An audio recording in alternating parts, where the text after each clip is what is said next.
Hello, everybody. I'm Kipp, Director of the Transportation Distribution Logistics Institute at the Community College of Baltimore County. Hey, everybody. Mike Singer, Community Manager at Baltimore and Chesapeake Bay Shipwatchers.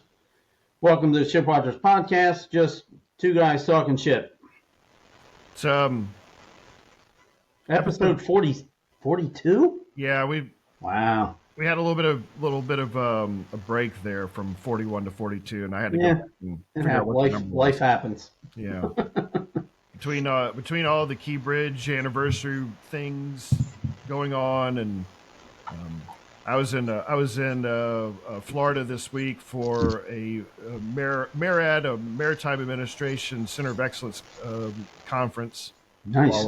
All of the Center of Excellence designees in the nation had a presentation to make on shoreside career pathways and programming within the maritime industry. So showcase some of the things we're doing here in the port and how we're getting the workforce trained.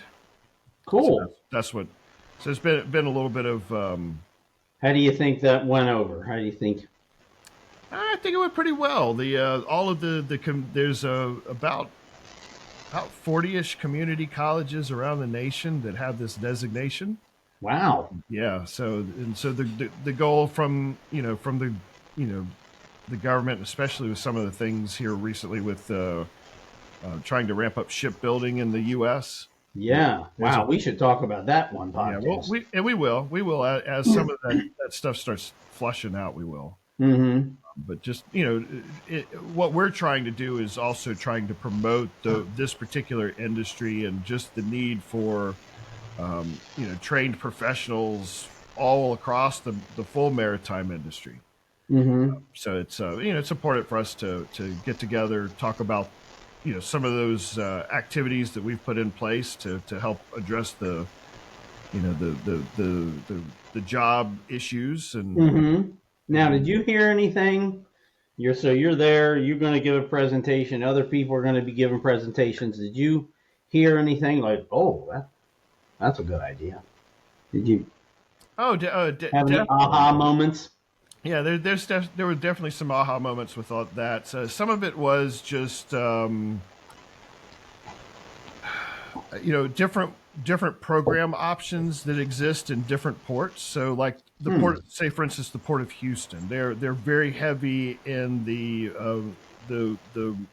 petroleum tankers. Yeah, the petroleum industry. And so there's a lot of seagoing related careers that are opportunities that exist.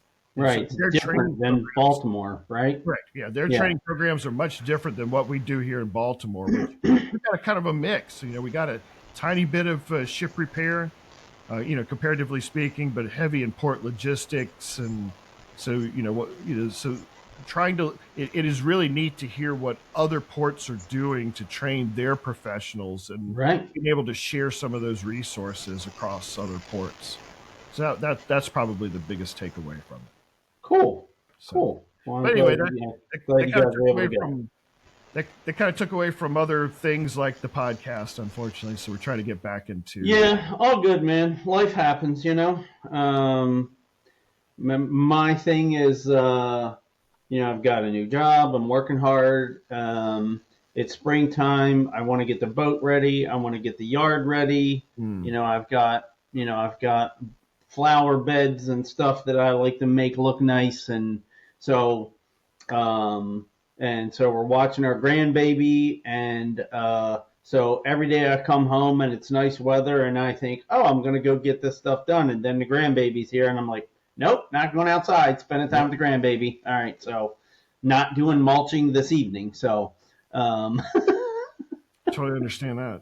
Yeah, and had some boat issues, and I don't know, still might have a boat issue. I need to get out there and test it. But yeah, just life stuff going on, and sure. So here we are. We're back. Finally. All right.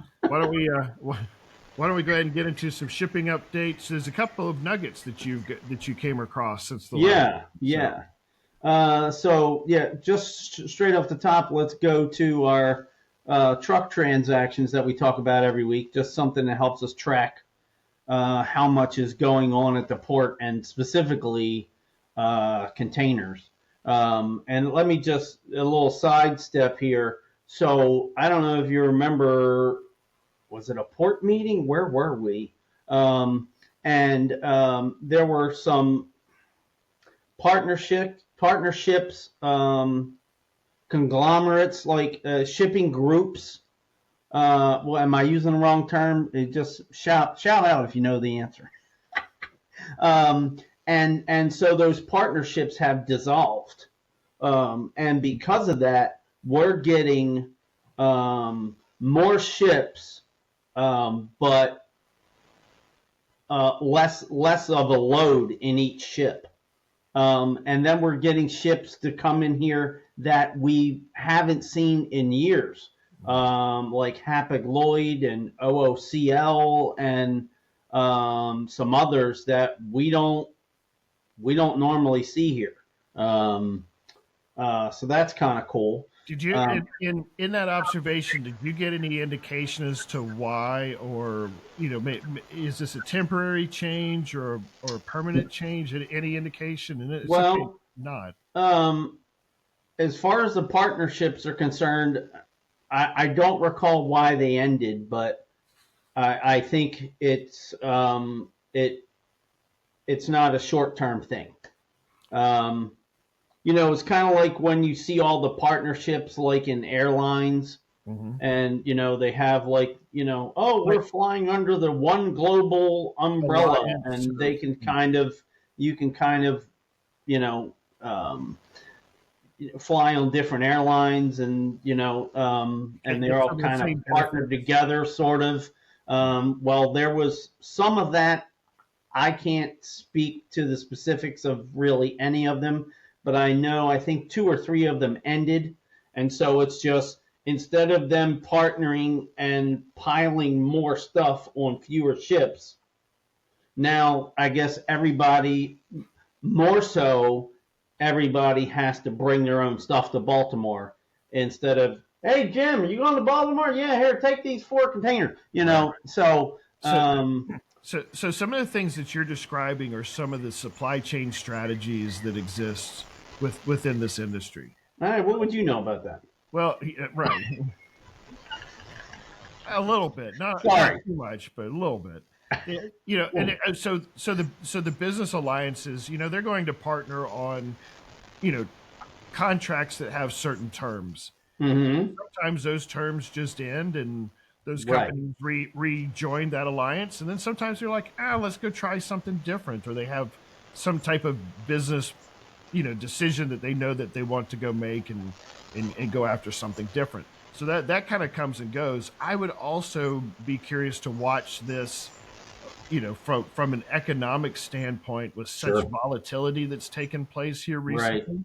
Yeah. You're going to have carriers who are going to be making decisions that were just not, even thought of or even comprehended 6 months ago, right? Yeah. So there some of these decisions are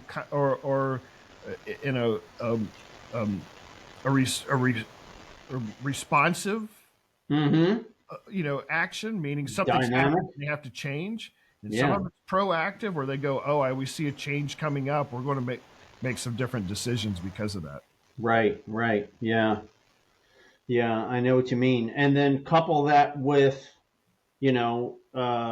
those economic factors that you're talking about, and also couple that with the fact that we were expecting an extra 500 TEUs a day in here.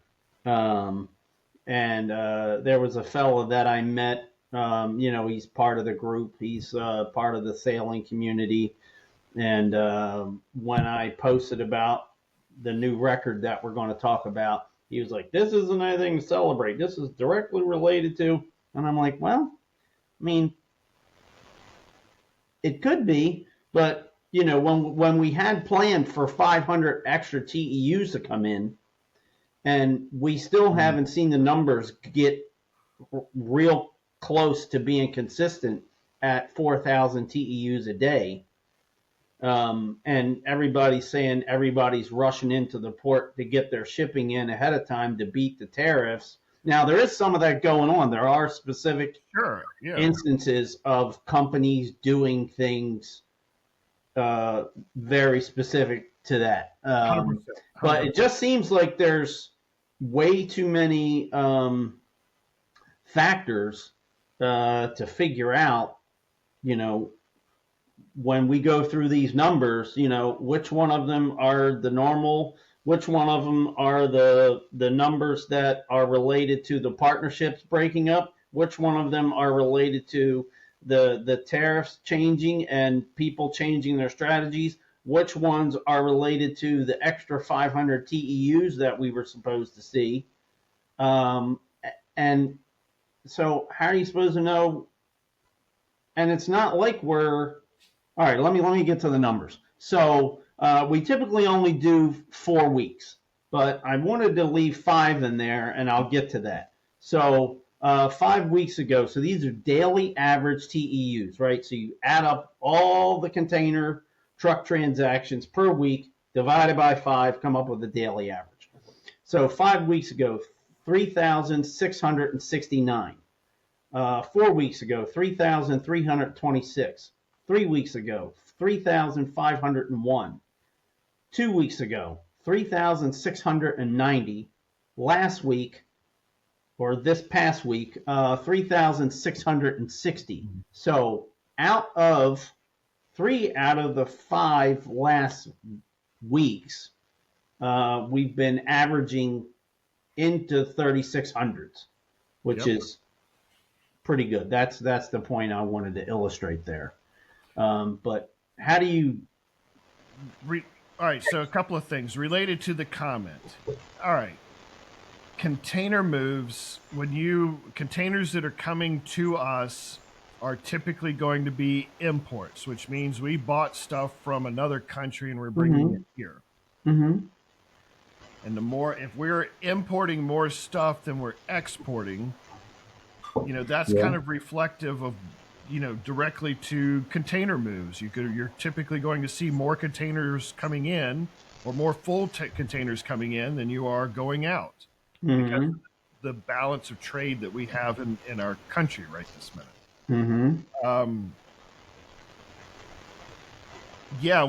This is we're tracking these container movements. And we're talking about this in a kind of a positive light. Oh, we moved a whole bunch more containers than we did the last period. And so I understand that the argument is, well, you're moving more containers because we're buying more stuff from other countries and we're importing more things. And I understand that. But those container moves also equate to jobs here domestically.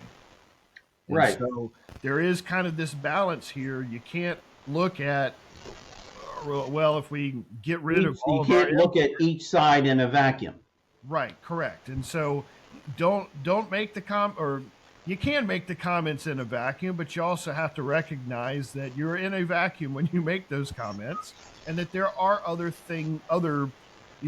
metrics that need to be included in what that particular number means. All right, so Goofy Mike is going to have to go down a little road here. So, you know, there's a giant thermal vac chamber at NASA Space Flight Center, okay? I mean, you can put a satellite in this thing. Now, I'm going to say that it's kind of hard to talk in a vacuum. I'm just throwing it out. All right. Sorry. So, that's a true statement. Yes, it's important to understand what all of these metrics are and how they equate to business decisions and what does this really mean? And I think that when we look at these particular movements of what this past week on average is 3660 container movements. I mean, yes, it's related to the imports and exports and the trade deficit, but it also equates to economic drivers here in the port and jobs, not only the direct jobs but the indirect jobs that this that this opportunity brings. So but you got another metric too that you came across. The Port of Baltimore promoted this. They're saying so yeah, because this was interesting. So, you know, in our desire to figure out what's going on with the port and keep an eye on it and look at the metrics and find ways, find measurable ways to look at how the port and the cargo flexes. We have these certain metrics that we pay attention to, and the easiest ones to pay attention to are the ones that are out there public. That's why we talk about the truck transactions. And then I guess this is what happens when you're only doing a podcast about shipping in Baltimore for 42 weeks, and along comes a new metric that you've never heard of. Like, what does that mean? I've never heard this word before. It's a new record. 167,863 lifts, which is the most ever for any first quarter, surpassing the first quarter of 2023 of 161,587 lifts. A lift is the process of safely loading or unloading a container on or off of the ship. Where did you come across that metric? The Port of Baltimore posted it on their socials. So they're talking about container lifts or container movements on and off of the ship. So yes, which then I guess there's, and so how would that differ from truck transactions? Well, lift. So a truck transaction is the container going through the gate. The lift. I mean, I got that, but what's well, in comparison, the lift is the movement of the container from in and around the vessel in conjunction with the crane. So that lift can be from dock to ship. It could be from ship to dock. It could be from ship to ship if you've got to move a container out of the way that's blocking a container that needs to be taken off. Oh, that's right. I forgot about that. So each one of these movement counts as part of the metric.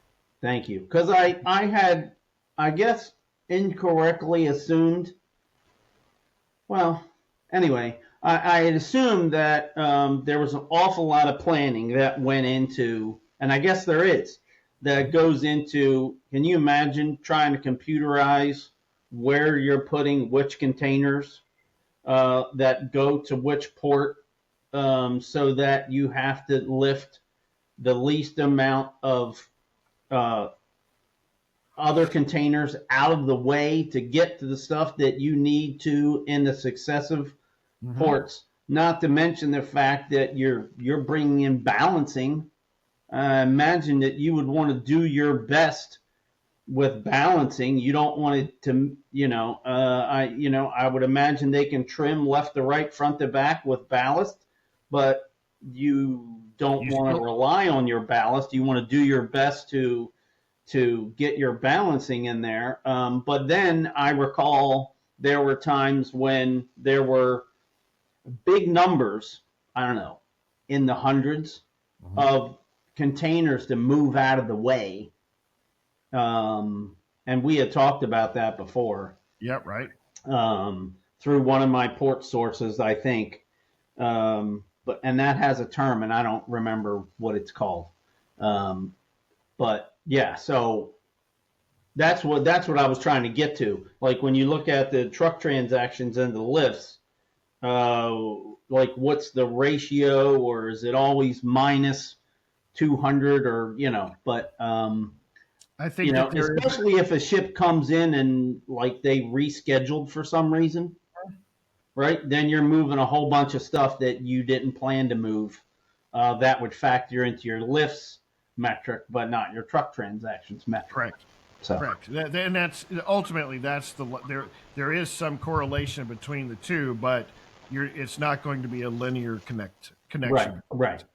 And I tend to, as an engineer, I tend to think in black and white, and somebody tell me what's right or what's wrong. I tend to want to see, like, is there a curve? Is there a linear relationship to it? And so probably not. There's going to be some, but there's going to be some movements that aren't going to be related to the truck transaction. Along with that, we have something else that's coming up this month. Mm-hmm. So the Baltimore International Seafair Center. So we had Reverend Josh, who leads that effort. We had him on the podcast. Gosh, what was that, like 30 podcasts ago now? Was it really that long ago? Was it like it's been a while? Episode 7 or something? I mean, it's crazy to think about. The research department is saying it episode 6. Okay, so I was off by 1. That's pretty close. Yeah. Pretty good guess. Thank you, research department. So the Baltimore International Seafair Center. So this is a group that goes out and visits ships, makes sure that the people that come in on the ships are taken care of, make sure that they're fed, make sure, that they're taken care of on the ship, make sure they're being paid. And then they do a whole bunch of other functions for them. I mean, they'll bring them books, magazines. They'll help them get things off the ship. They'll take them shopping. They'll facilitate family reunions. Like if somebody, hasn't been to the East Coast of the United States in 5 years, but they've got a relative that's close, and maybe they drive 2 hours down and they haven't seen them in 10, So Christmas gifts, COVID shots, I mean, the stuff that they do for these people is unending. So every year, annually, they do this harbor cruise, and it's their biggest fundraiser. So I'll just go ahead and read some of this information here. Annual tour of the working port of Baltimore from the water. And then here's some details. You park at the Royal Sonesta Harbor Court Garage, and then board the Catherine Marie docked at the Baltimore Finger Piers. So be there at 4:45. So this is Wednesday, April 30th. So enjoy complimentary food, beer, wine, and soda. And they have items for a silent auction. Tour will conclude by 7 p.m. and it's narrated. So you're going to be able to contribute to a big part of the maritime community in Baltimore, how they help out and assist and just look out for all the seafarers that come to town on all the ships.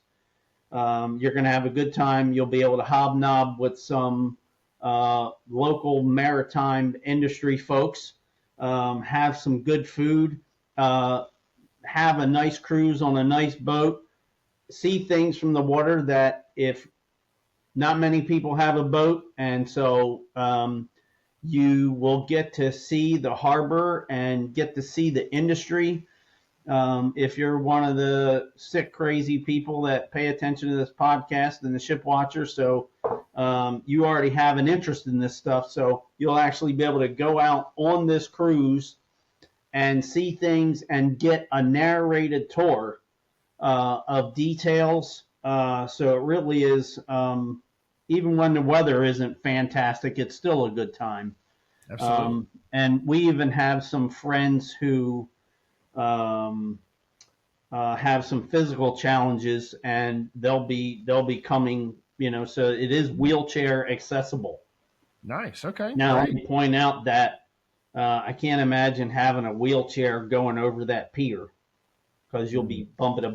So getting there, so there is a pier you have to go over, but we can get your wheelchair onto the cruise, so it is wheelchair accessible. But if you go to Baltimore International Seafair Center website, and then up the top in the middle, there's annual harbor cruise. Click on that, and then from there, there's a ticket button. You'll click on that. Just however many tickets you want. There's all the sponsorship stuff that looks crazy expensive. Tickets are The tickets are $70 a piece, but it does include a great cruise, narrated cruise, um, food, beer, wine, and soda, and you're donating to a great cause to help out the seafarers. Absolutely. Yeah. So I wanted to highlight that. You and I went last year. Mm-hmm.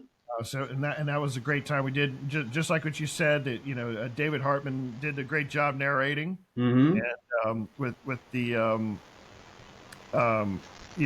with the cruise, and so we that was also, I think, one of the first times we got a chance to get close to the Key Bridge site. Mm-hmm.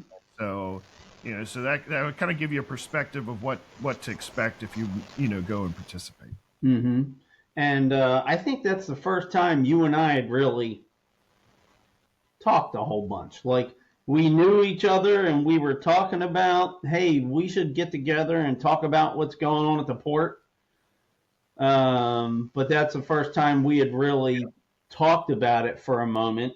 And then, spur of the moment, Mike was like, no, we're not waiting to do this. Let's go shoot something right now. So we go out on the pier. We try to put a nice background behind us. The research department has got cell phone or whatever. We're trying to do just off the cuff, and motorcycles keep coming by and police cars, and we're like, okay, this isn't working. So Mike tried to do something off the cuff and realized, maybe some planning would be good. And so all of that led to episode 1. And Yes. so if you really wanted to go back and have some entertainment, go ahead and take a look at that episode 1. Yeah, that's pretty bad. So yeah, tickets for the Seafarers cruise are available now. Mm-hmm.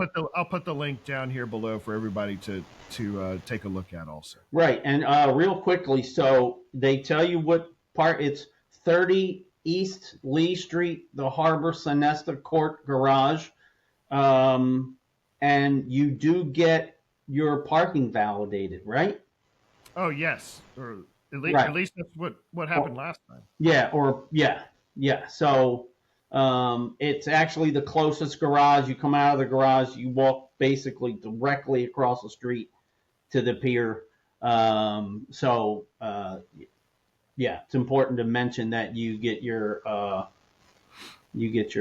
parking validated there too. So I know that in the news we've had a tremendous amount of news stories, and rightfully so, centered around the Key Bridge incident and the anniversary of the date of the actual incident. Mm-hmm. I know that you've gotten interviewed on a number of things. There was a memorial service, or I don't want to say anniversary service. The commemoration, I think, was commemoration service for the incident and those who didn't make it. Mm-hmm. So there's been a lot of things that have been going on with that. We've got a couple of things that we'd like to bring up in the episode, just to kind of tie everything together related to the commemoration time periods. Mm-hmm. Well, we both wanted to make a mention of the importance of the victims, right? To make sure that continues to be a point of focus through this whole process. Right. Yeah. Let me read those off. So I did have this idea, and we just couldn't make it work. But one of the specials, one of the anniversary specials, they were stepping through what was happening basically day by day. And as they were doing that, they would interrupt the special and just put a big screen up with the person's name, coordinated with what day they were recovered. So it was quite the illustration into, oh my gosh, it really took a long time to recover some of these folks.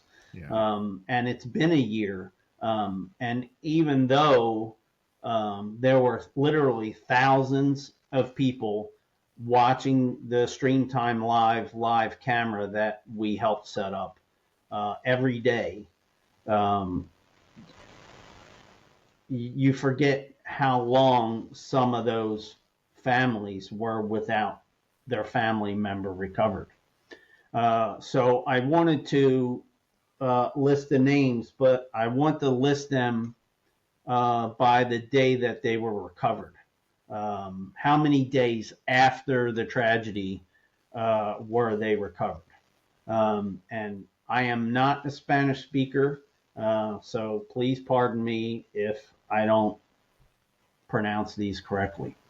So, not until day 2 did they recover the first victims. Alejandro Hernandez Fuentes and Dorlian Ronil Castillo Cabrera.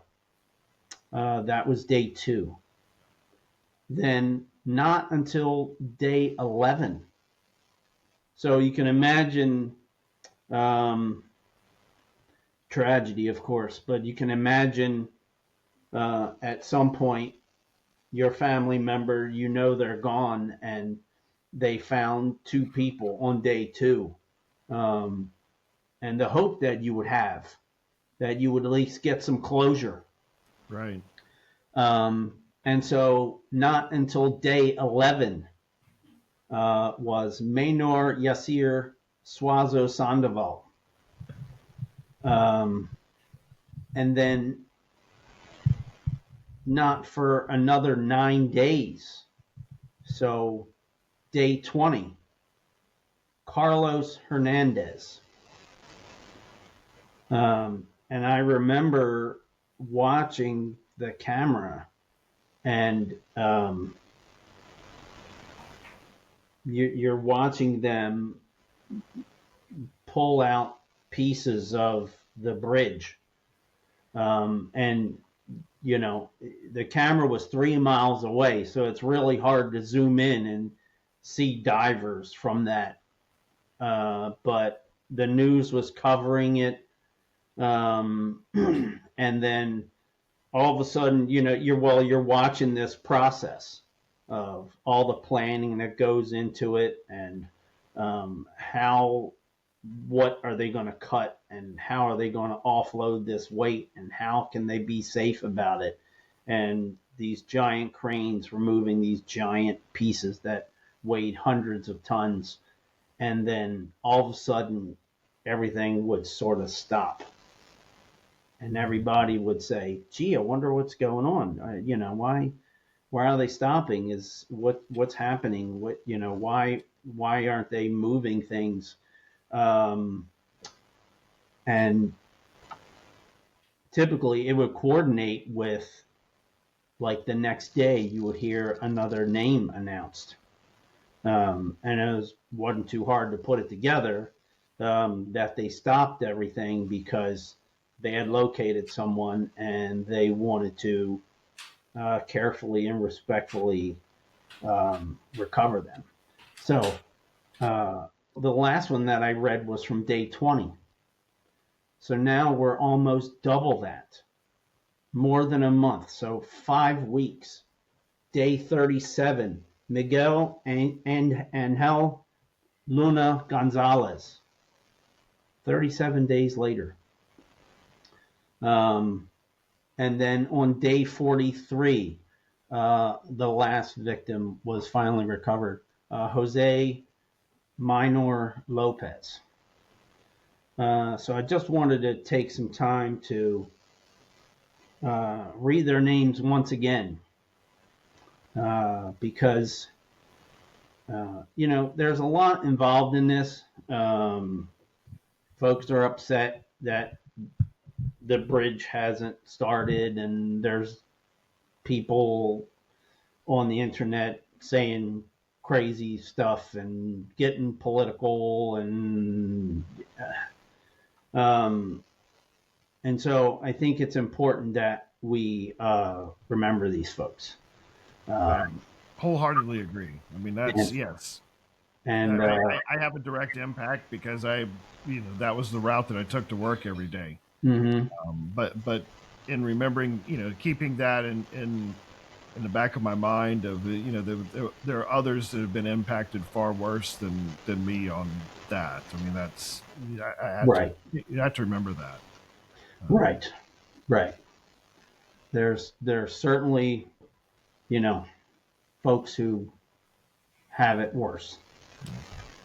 There's certainly reasons to be. Nobody's happy sitting in traffic, but you're like, I can be happy sitting in traffic because I'm here, Yeah. comparatively. Kind of related to that. So there's kind of two major memorial efforts that I've seen here recently, and I Mm-hmm. know that there is um, some effort tied around the naming of the actual new bridge, and that there may be some memorial connection to that. I know that there's been some legislation put in at the state level to kind of address that. But I also know that the Baltimore Museum of Industry is putting together a formal um, a display an effort to memorialize the Key Bridge and the workers, and preserving all of the different stories around the bridge. So Mm-hmm. keep an eye on what the Baltimore Museum of Industry is doing. But if you're looking for also maybe a little grassroots way to address, right there in at the right at the entrance of Fort Armistead Park has been a makeshift memorial where locals have come to put memorabilia and things related to the victims in the bridge uh, Mm-hmm. efforts. So if you're interested in participating in remembrance, those might be some areas that you can visit or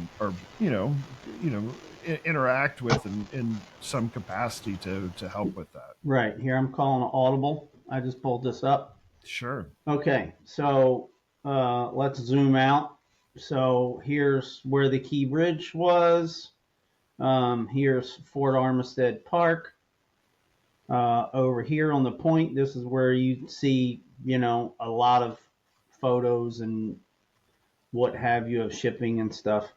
Um, Let me see. Why am I confused? Okay, so all the way down here at the beginning of Fort Armistead Road and Fort Smallwood Road. So there is a Royal Farms here on the corner, and you can even see it. They even have it in the map here. So Look at that. it's All right. it's right here. For the longest time, I thought it was further down by the park, and Mm-hmm. I don't know if they moved it or I was wrong, but it's definitely out here. It's a pretty wide road. There is a lot of truck traffic, but I think you could theoretically park in this first lane and visit the memorial. I don't know from a legal standpoint, but I don't know how else you would do it. And there's You even, got to go to the gas station and walk across. yeah, the walking across though with all, I mean that is an option. But if you do that, please be careful because there's a lot of big trucks that come through. So There's no, there's not any real good place to park then. Yeah. yeah, it. But I think you can park further down in this first lane. But uh, please visit if you want to, but just be careful. Now let's see. Will they have any pictures that come up if we? Yeah, they're coming up. I'm just trying to get to. Oh, Yep, there you go. there we go. Wow. So look at that. There's a nice cross flower bed, and oh, look at these. There's plaques. Okay, I need to stop and go down there and actually. I mean, we've driven by it, but um, I need to stop and go down there and and at least take a look.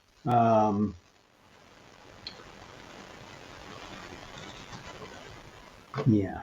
Oh, so you can see how it's changed over time. It's changed over time, and as different people have come to memorialize, Right. it's morphed. But while and so they actually have chairs sitting out.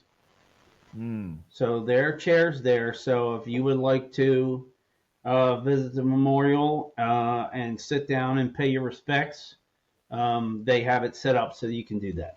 Sure. We'll go ahead and run this. But yeah, Sal, this was one of his earlier videos where he basically follows the timeline from when the dolly left the dock until the accident. There is some missing information because it was an earlier video, but I think the stuff that's missing we know now, so it's okay that it's missing. But I'm just going to go ahead and run this. Hey, what's going on with shipping? So a quick update here.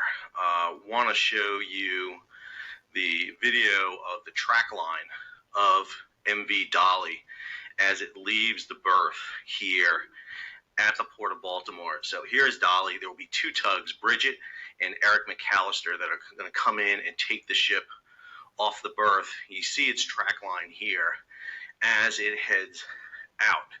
I'm going to go ahead and let this play. I've got it sped up here a little bit so that you'll be able to see it go here a little bit faster than normal. Two tugs come in and they get the vessel off, and the ship is going to head out into the track here. I'm going to pause it right here, and we're going to go ahead and reset here. The Dolly is coming down her track just as you expect. The two tugs leave her, not unusual. We see that happen all the time. She is in the channel. Now, this channel can be used for two ships at a time, but they usually like to just do one. And so you see one ship. She is a little bit on the left side of the lane, just a little bit off center, but that is fine. She's doing about 6, speeding up here to about 7, 8 knots. I'm going to go ahead and readjust. So here is the key bridge right here. And this is where I want to kind of get this coincided with what's going on. All right, on the left is marine traffic. On the right is the live feed that we have from the Port of Baltimore. Okay, I tried to sync this up the best I could. The videos are not running at exactly the same moment, but this is the moment that we see Dolly lose power.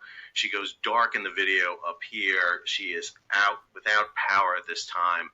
You see the vessel is progressing right here at about 8.5 knots, and she's heading for the key bridge at this moment.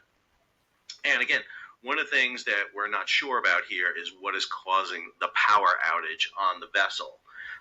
Is it mechanical? Is it computer? Is it fuel? We just don't know. But the ship goes completely dark. And let me be clear, the worst feeling ever on a ship is to lose power. Everything gets quiet. Silence is the enemy on a ship. That means everything has gone wrong. So here we see the vessel coming out. It just come from the Secret terminal, which you can see right behind it. Secret, she was actually up on this berth right over here where the cranes are, just underneath the center part of the bridge. And she's coming down. So she's still progressing down. She's doing about 8.5 knots at this point, and she is coming down the channel. Now, I got this playing at basically real time. We're going to go ahead and speed it up here in a minute, but I want to get to the point where she will get her power back on. And as she... I just wanted to pause it for a second. Keep an eye on the ship. Keep an eye on its angle. Keep an eye on the lights, and also keep an eye on the traffic on the bridge. I was already noticing that. Yeah. Progresses, we'll see the lights come back on with the vessel. Now, At this moment, there's a big question about whether or not the ship has rudder control. This is the key thing. If the ship does not have rudder control, then the ship is careening out of control. There's nothing you can do. The ship would have an anchor ready to drop. You would have a crew up on the bow, but the question is that crew still there? Are they standing by? They should be in place until they get out past the bridge and the channel. There is a Maryland Bay pilot on board advising the ship's master.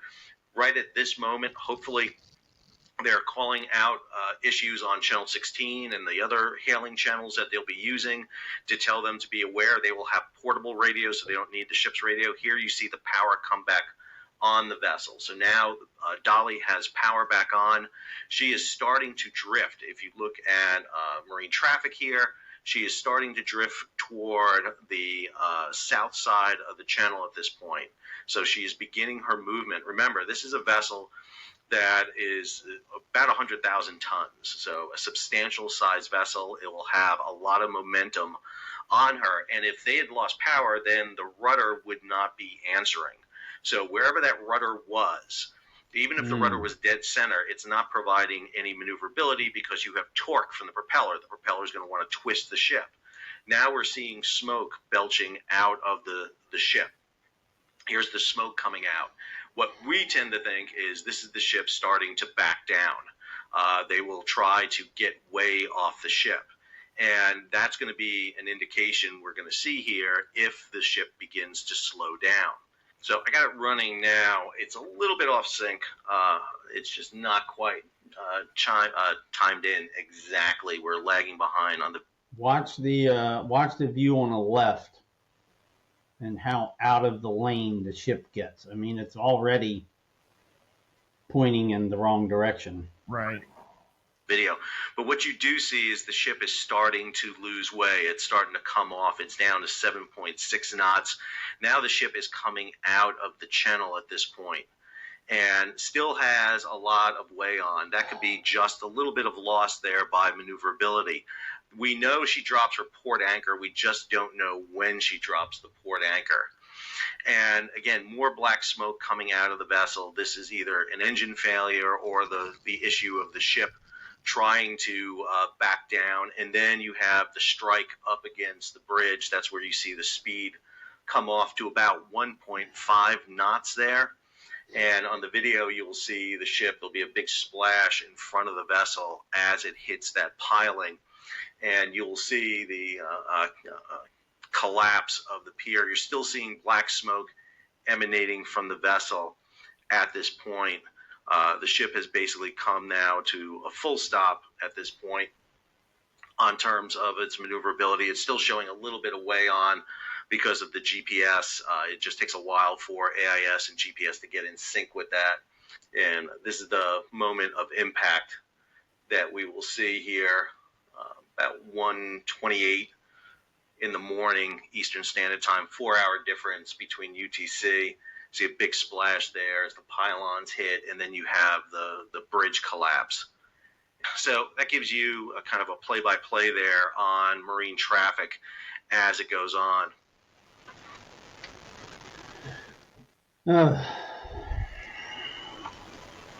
It's still tough to watch. It is. Even after this long. Right. And you know what happens. But I felt it was important that we show a video. Just to kind of re-highlight. I don't even have the words. Just to kind of show what happened. I'm out. What do you got? I've seen that video. I've seen the actual bridge video so many times, but I've watched this a couple of times with what Sal is explaining. Mm-hmm. That time I didn't realize how big of a wave. I don't know if you noticed that the wave of the ship hitting the pylon. It looked like 20 foot up in the air almost. You think that? Well, yeah. I wonder if that's. is that debris going forward and or the wave coming, water displacement from? Well, this looked like it was before, so it almost looks like and I don't know how fast it was because his video was off sync on timing. Yeah. But there was definitely a period of time between the impact and then the collapse. So they had this. So the bridge had to have those shock waves go through it in order to cause the reaction. But there was still a period of time between the actual hitting and then it collapsing. And the other thing that I saw in there was, I think the way that this thing is aligned, it never did hit the existing dolphin. Right. Because of the angle that it was coming off of, that dolphin, it didn't even touch the dolphin. I think you're right. So it was a direct impact. So I mean, even if I could be wrong, but I think would have had a very different impact if it was a straight on and not not at an angle. This thing was drifting from the other side of the channel, basically the other side of the channel. Sal made a point to say that it was kind of like the oncoming traffic lane. Not that you really have that, but yeah. But as it started to drift after it lost power, it was coming into the Key Bridge pylon at an angle. It completely missed the existing dolphin that we have there. If that was coming in straight and made a straight on impact to the dolphin, would that have had as much of an impact? I think it goes back to, it was just a perfect storm of bad situations that all came together all at once. So these are the NOAA charts. So on the NOAA website, everything used to be separated into a separate chart, and you would click on a different part of the map. Each part of the map was a separate PDF. And now it's just one giant, it's like Google Maps where you you can start a place and just kind of zoom in and pan around. It's all one giant thing. But they did lose some features, in my opinion. So we went ahead and saved off several of the port relevant maps and put them on the website. So Baltimore shipwatchers.com, go to port maps, scroll down, there's several of these. And let's go back and zoom back in here, and it just kind of zooms funny, so then you need to pan back. So the point I wanted to make here is that, and then you can kind of see it, the dolphins are out of the channel. Right? So see DOL lighted? DOL lighted? I don't know if you can. Yeah, I can. Yeah, you can see that. So they're out of the channel. So I don't think it could have come straight at the dolphin, like straight at it, because then the ship would have been out of the channel. And that ship was running over 40 feet draft that day, and the dolphins are in 30, 35 feet of water or something. So, okay. But yeah, what if it had started to angle sooner? Would have made the perfect glance off the dolphin and then just kind of sailed right through and not hit it. I mean, that would have been like, oh my God, what an amazing thing that just almost didn't happen, Right. And I guess that's what I'm kind of alluding to, is that, for inches either way would have had a totally different impact, Yeah. So true. So true. We also went out to Fort Armistead Park, and we did. Just to kind of tie everything together. We have a little video that we put together for that, and we'll show that now. Hello, everybody. Mike and I are out here at Fort Armistead Park. In commemoration of the Key Bridge anniversary date this week, there was a lot going on with a lot of other media outlets and news outlets providing some insight in the anniversary. Right. You actually had some interviews by some of the local media about the events a year ago. Right. But we also wanted to recap some of the events leading up to that. There's been a lot of talk about the happenings afterwards, after the collapse. But right. There were some events that led up to that, so we wanted to go over that. So, right. Yeah. What are some of your, being out here this close to the site? What are some of your thoughts? I live kind of close, but I don't get out here much. Right. So just driving into the park, and the road is a little elevated, and you can see the remnants of the bridge for the first time. It's I gotta admit, it was a little emotional. Yeah, I got a little lump in my throat coming in and seeing roadblocks set up and everything. Absolutely. Right. Yeah. Kiewit's got their construction site up here also. I know. I saw that. We're gonna have to get a picture or two of that. The first signs of the big construction contractor that they're here on site. Ready to go. They've got their space allotted already.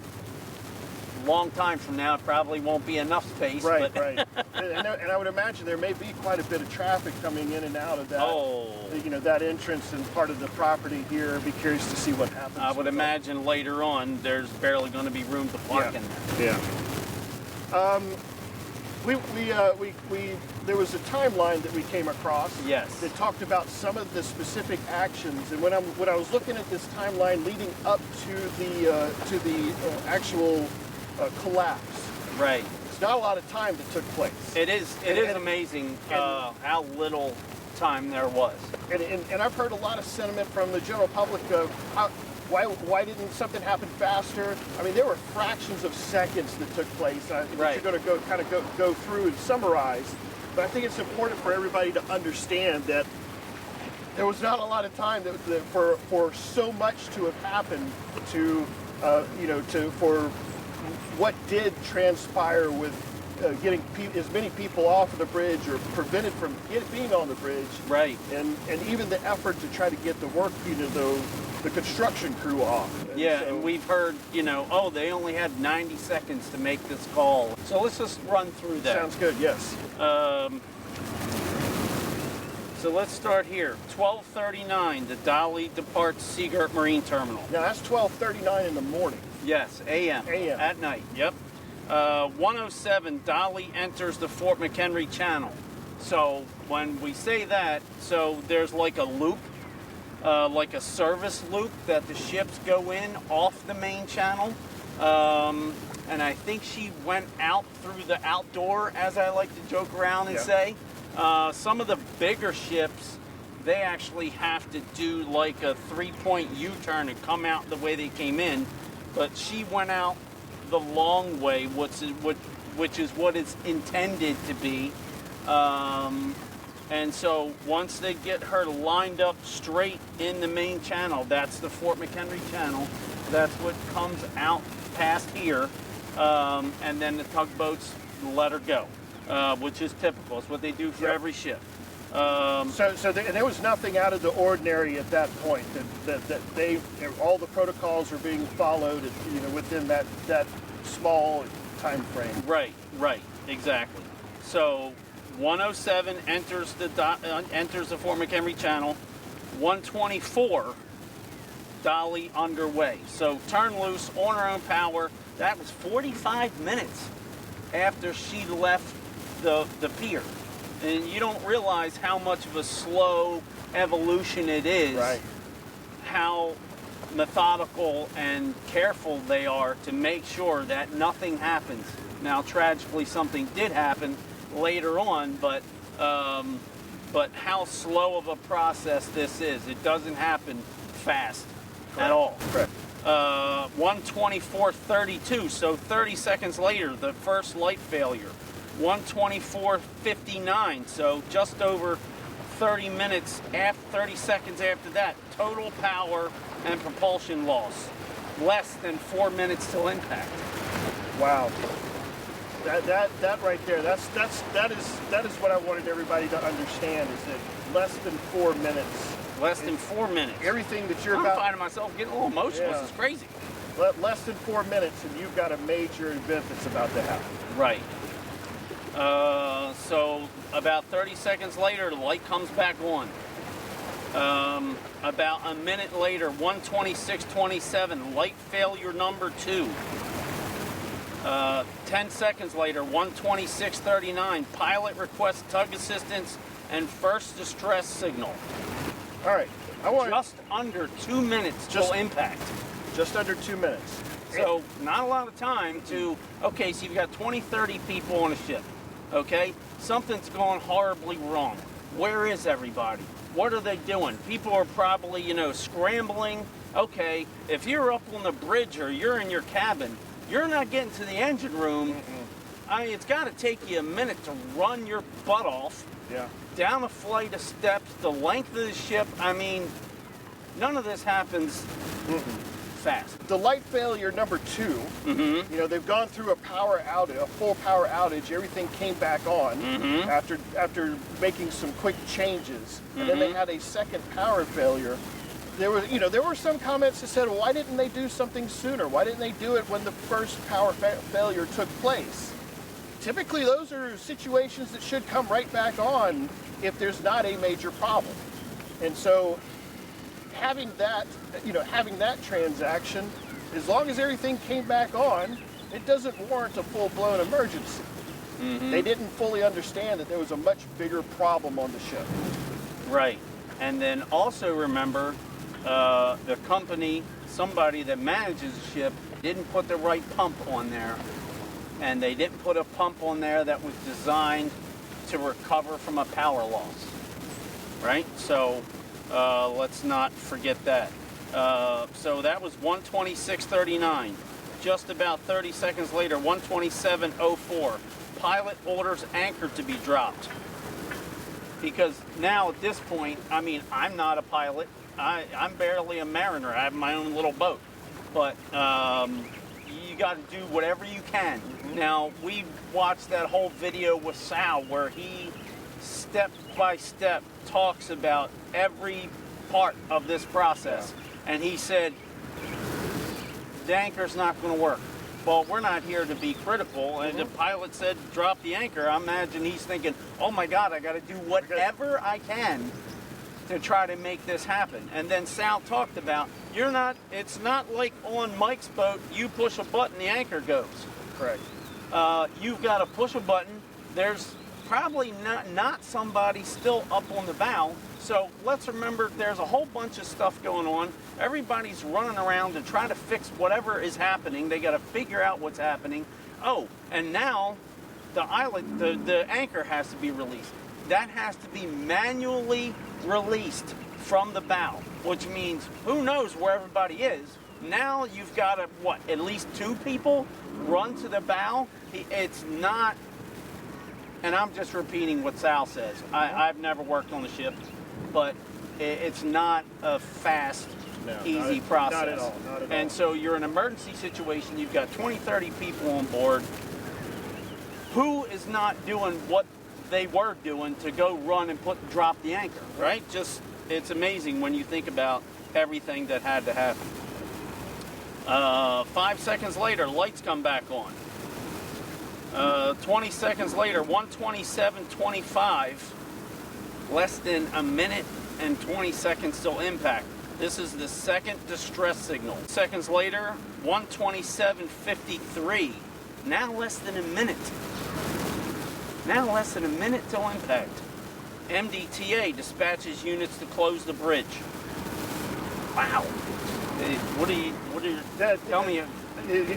And I've driven the bridge daily, Right. Going back and forth to campus, going to work every day, and you can see the bridge police officers at various positions at any given time day or night, Right. monitoring the not only the infrastructure, the bridge itself, but the flow of traffic and supportive services for repair crews or whatever else might be happening at any given time. And they've stopped traffic at various times. I've been in a traffic stoppage before here on the bridge. So even though they were, they were ready, or they may have been in positions, they may not have been in the right position at the right moment.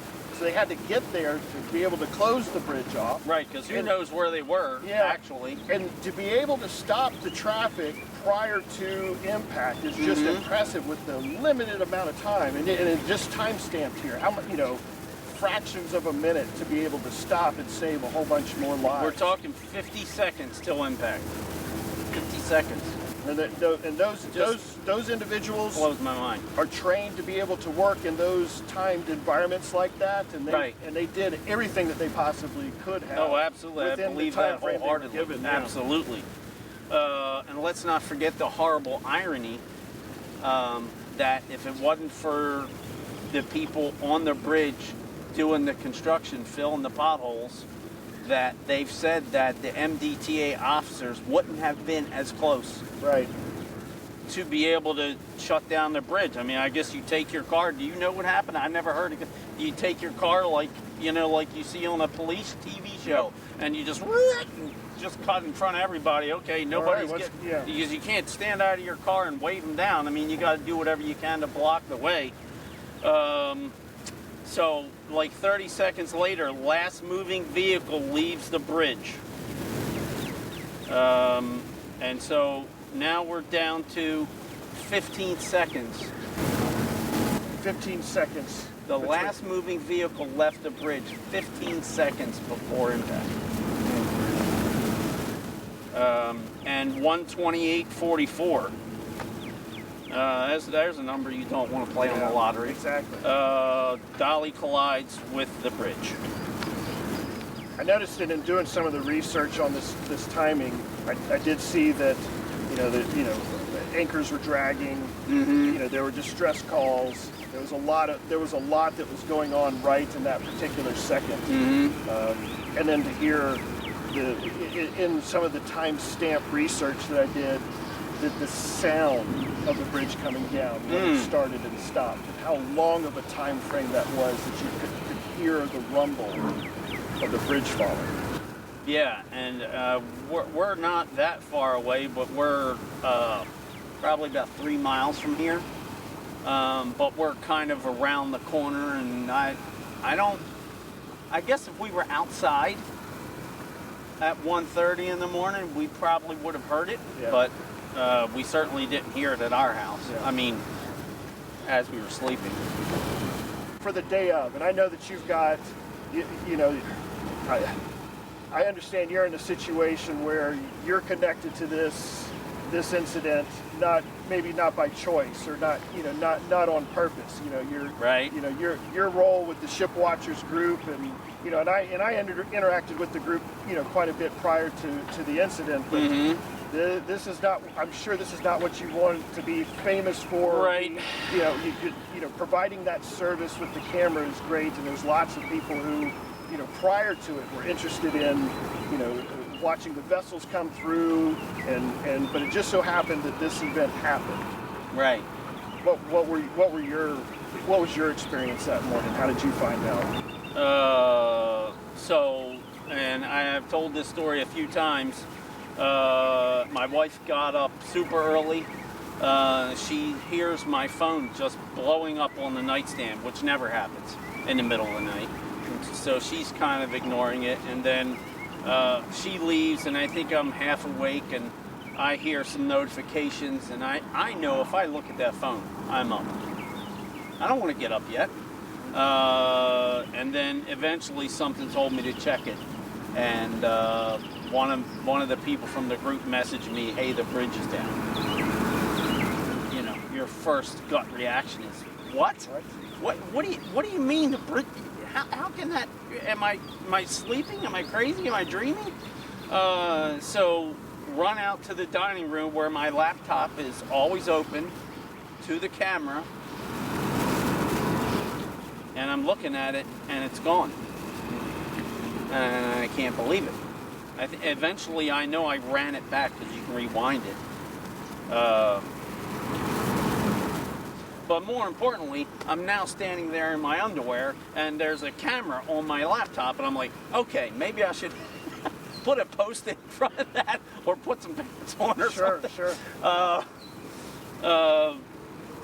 But yeah, crazy, shocking, horrible way to wake up to that. That was my spring break from the college. Okay.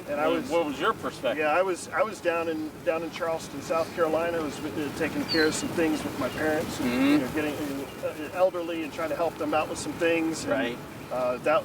We were supposed to be driving back that day, and 4:30 in the morning, my wife wakes up to let's get in the car, get moving, and up 95, and she I woke up to her screaming some explicitives of like, and I'm going, what is this? And she what the heck? Yeah. What the heck is going on at 4:30 in the morning that could be that big of a... Right. And she showed me a video, your video, and I go, oh my gosh, that's... and it took about 5 minutes for me to... Just process. Yeah, to just process it. And then we quickly got in the car. So as a guy who, to tell people real quickly, you run a whole curriculum about transportation of people for the port. Did your brain go there? Like what this meant for the port? Were you trying to process that? Yeah. So what did you come up with? Absolutely, because so my experience is from industry also. Right. And so the things that we teach in class are directly related to what's happening out in industry. So immediately it's am I going to be able to go to work? There's that. Week? There's that, and just the impact of getting to the Dundalk campus. It was. Do I need to change curriculum now? Are we going to have displaced workers because of this? These are lots of different situations that may come up. My wife is in a different capacity. She works in industry. Right. And had to deal with calls from her salespeople and her vendors and her customers. What does this mean? How do we do this? When is our product coming in? How are we going to get it shipped out? All of those questions. Right. And nobody has any answers right that second. But everybody at 4 o'clock in the morning. But everybody wants those because they all are trying to figure all of this out. Right. So that got to be a little challenging. But however, once. Well, that's kind of cool that you were able to tell that because it's one isolated picture of just two people who are involved, and now you multiply it times how many thousands of people in business that are related to the port. Correct, and I think that alone shows as much of a much broader impact. It's not. There was loss of life. I wish that never happened. Absolutely. There could have been a lot more. It does impact how we do business today here in the port and around the port. There is a direct impact to this, and we all feel it right now. However, we're still getting through it. It's been a year. We have been able to figure out how to go and address this until we can get back to 100%. Right. So, all right, so we're back. That was in that moment, it was even trying to get the recording and knowing what we were trying to showcase and memorialize, and it was even in those moments it was a little tough. Yeah. I wanted to get out there.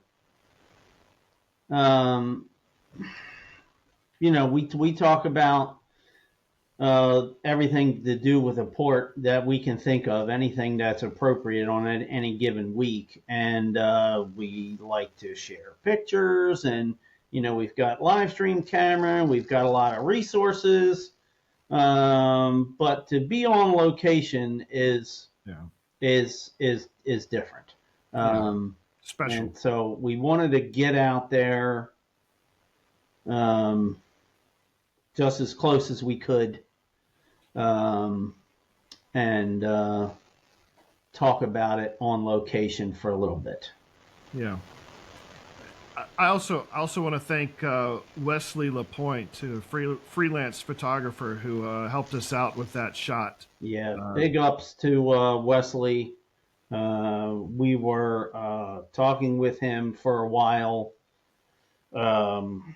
He graciously helped us out to do that.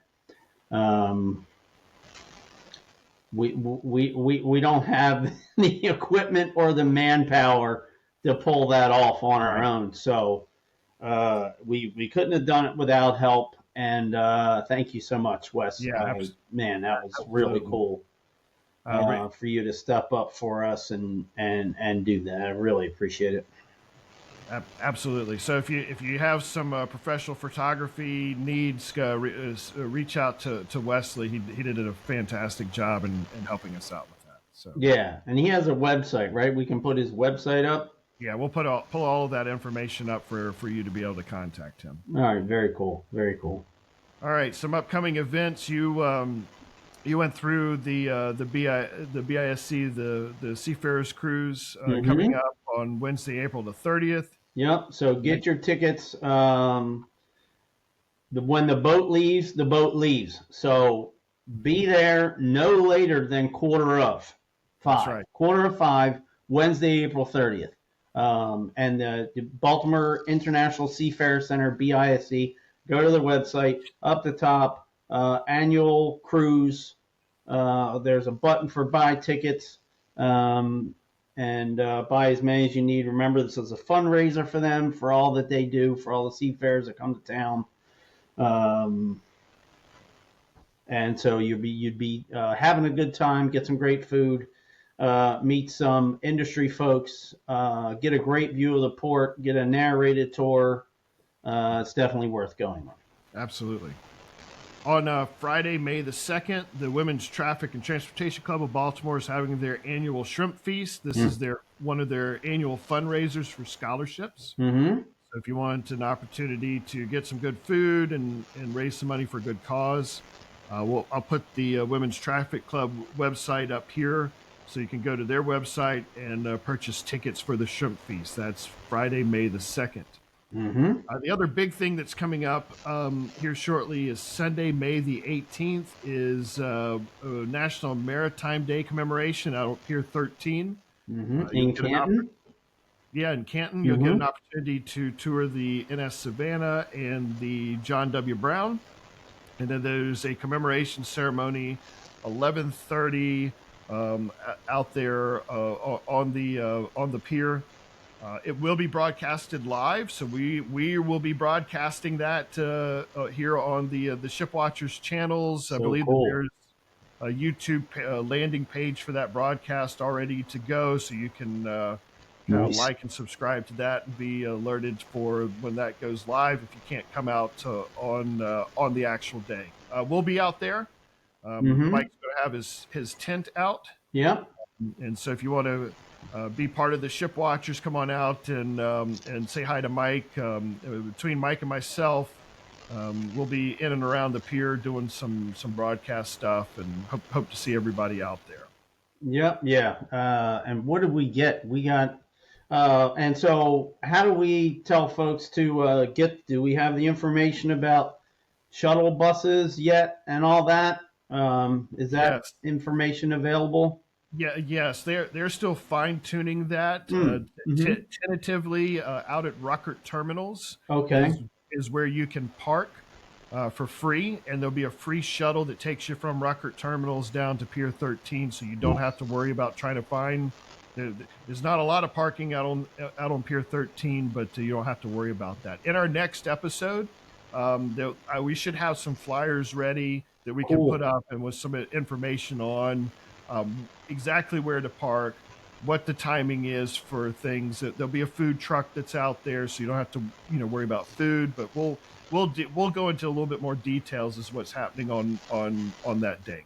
Sounds good. Sounds good. So, do we need to frame it as? I mean, we really don't want people to try to park on location, right? Correct. Right. I mean, you really can't. There's no parking. Right. So the only option to get there is to take the shuttle bus. Correct. And it's been working for years. It's a great service. And there will literally be hundreds of people there. Correct. So the chance to tour and see two historic ships up close, pretty cool opportunity. Absolutely. And I'll be there giving away magnets and stickers for the ship watchers. So there you go. yeah. Okay. Mm-hmm. I might have to stop by then. You don't have any yet, huh? Just a big banner behind your head. Yeah, yeah. In our Port of Baltimore history segment, Mm-hmm. you know, sometimes you go. My father has done some genealogy work, and part of the I guess the joke is, hey, be careful what you research because you may not want to know what you found out. Well, that kind of happened to me today when I was looking at our Port of Baltimore history segment. So in 1921, in April, the steamer Melrose takes on the first load of coal from the new coal pier at Port Covington. Oh wow! Yeah, so this was during that time period that we've had a couple of history nuggets around Port Covington, which is equal to the first load of coal was equal to the size was equal in size to the old coal pier, but was able to process 2,000 tons of coal per hour as opposed to the 700 tons from the old pier. So same footprint, they almost quadrupled the amount of throughput because of the new pier. And the steamer Melrose was the vessel that took the first shipment. So I was like, oh, I'm curious, what does this steamer, the SS Melrose, look like? So hang on for just a second. That's really cool. It would be really neat to know what the numbers of the throughput are now at Curtis Bay and at Consul, just for a comparison, right? And it is kind of fascinating and interesting to be talking about the first ship to take the first, shipment of coal out of a port, right? Because it was, for all intents and purposes, the Western Maryland Railroad's own port, the whole area, right? Absolutely. And there's 100 years later, I mean, there's nothing left. I mean, there's some bulkheads, maybe. Right. I mean, you can tell where piers were. I mean, that's about it. Right? And it's been gone because the Western Maryland got absorbed into the B&O. My railroad history friends are going to be sending darts at the YouTube. Mike at BaltimoreShipWatchers.com to tell me how wrong I am. Got absorbed into B&O, I think. 1970s? 74 rings a bell? What's the research department say in the background? Anything? She's not. No, okay. Not allowed to do that quickly. I'm sorry I interrupted. Go ahead. No. So I tried to go and, because I would like to show maybe a picture of a vessel. 1921 is not that long ago. For that to not be a possibility. Right. I couldn't find anything, but I did find a news article from the 1950s. So 30 years later, or whatever. Yeah, so the ship sinks after collision in the New York harbor. Apparently, the steamer Melrose had actually had a collision with a sand dredging ship called the Sandcraft, and T-boned a vessel. And the Sandcraft sank in the New York harbor, and the crash knocked a 15-foot hole in the bow of the Melrose, Fortunately, none of the crews in either one of the vessels were hurt. So that was a blessing. Wow. But it later on served as served as a vessel that sank another vessel. What? Many years later? Yeah, absolutely. So Wow. sometimes when you pull up history, Be careful what you dig up. be careful what you dig up. So. We're thinking, oh, this will be a cool history nugget. The first ship to, later on, maybe not so much. All right. And that's all that I have for today. Yeah, I think that's about it. So just to summarize who we are, Baltimore and Chesapeake Bay Ship Watchers. We are a local maritime advocacy group. And we're just trying to educate folks about the Port of Baltimore. We have 16,000 people on a Facebook group, folks who are just interested in the logistics and everything that goes on at the Port of Baltimore. We've got some great pictures and news there. Website, BaltimoreShipWatchers.com. There are port maps, ship schedules, a link to the podcast. We have some swag available. We have T-shirts, hats, coffee cups, sweatshirts, that kind of thing. We are also available on Twix. Shout out Amy Lawrence. Instagram, Reddit, Threads. You can find us all over the place.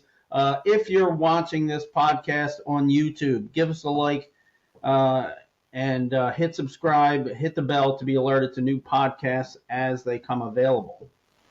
And if you want to listen to the audio version of this podcast, we are on Apple Podcasts and Spotify. Yes, that about does it. Okay. Is there any other place where they can find us? I think there's others we're supposed to, and I don't know. There's too many of them. Yeah, I know, right? All right, we are on. I'm on spring break this week. I've got some projects and some cleanup work to do and catch-up work to do. So, nice. Well, you've had a lot of stuff going on, so good to catch up, huh? Be about that time to catch up. So, cool. All right. Everybody have a good week. We ready to count it down? 3, 2, 1.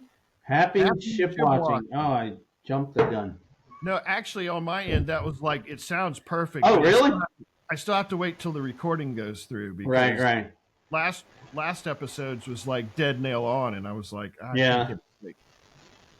All right, everybody. Appreciate you tuning in to the Keybridge Anniversary podcast. We hope you enjoyed it. We'll see you all next week.